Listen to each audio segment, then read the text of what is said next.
Sobat Kairos yang dikasihi Tuhan Yesus Kristus, firman Tuhan bagi kita saat ini tertulis dalam kitab Obadya pasal yang pertama ayat 17.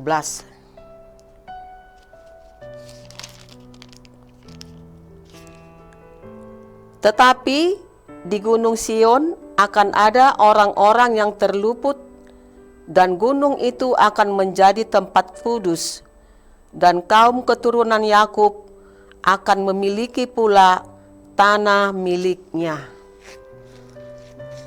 Sobat Kairos, firman Tuhan untuk kita pada hari ini dari kitab Obadya berisi nubuat tentang hukuman Tuhan atas Edom yang hidup dalam kesombongan dan bersukacita atas penderitaan bangsa Yehuda.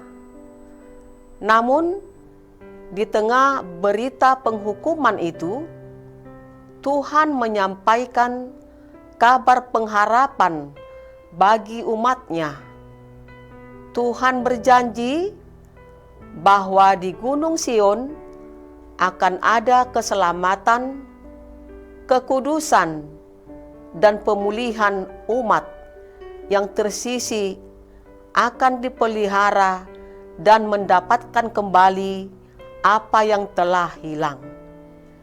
Firman ini mengingatkan kita bahwa Tuhan tidak pernah meninggalkan umat-Nya.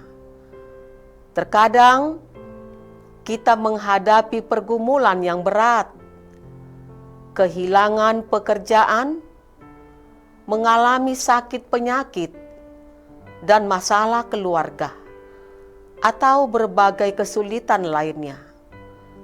Dalam keadaan seperti itu, kita mungkin merasa seolah-olah harapan telah sirna. Namun, Tuhan sanggup menyediakan jalan keluar dan memulihkan keadaan pada waktunya.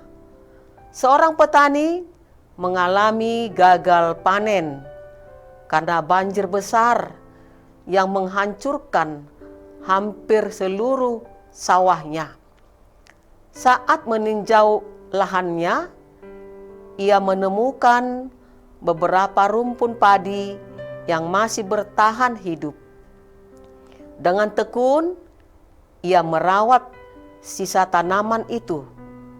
Beberapa bulan kemudian, sawahnya kembali hijau dan menghasilkan panen yang cukup untuk menghidupi keluarganya.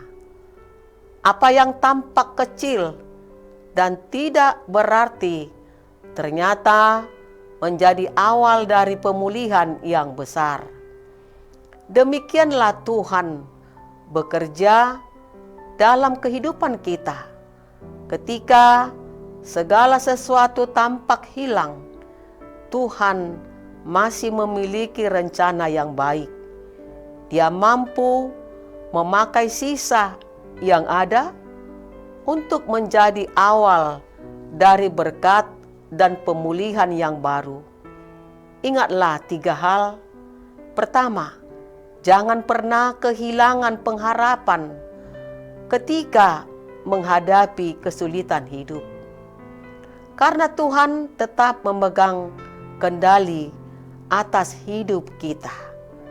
Kedua, tetaplah hidup dalam kekudusan dan ketaatan kepada Tuhan sebagai respon atas keselamatan yang telah diberikannya. Ketiga, dan percayalah bahwa Tuhan sanggup memulihkan apa yang hilang dan memberikan masa depan yang penuh pengharapan. 4. Tetaplah menjadi Kristen yang kuat.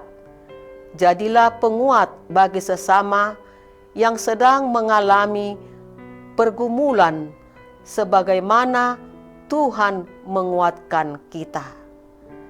Sahabat Kairos, selamat beraktivitas. Tuhan Yesus memberkati. Amin.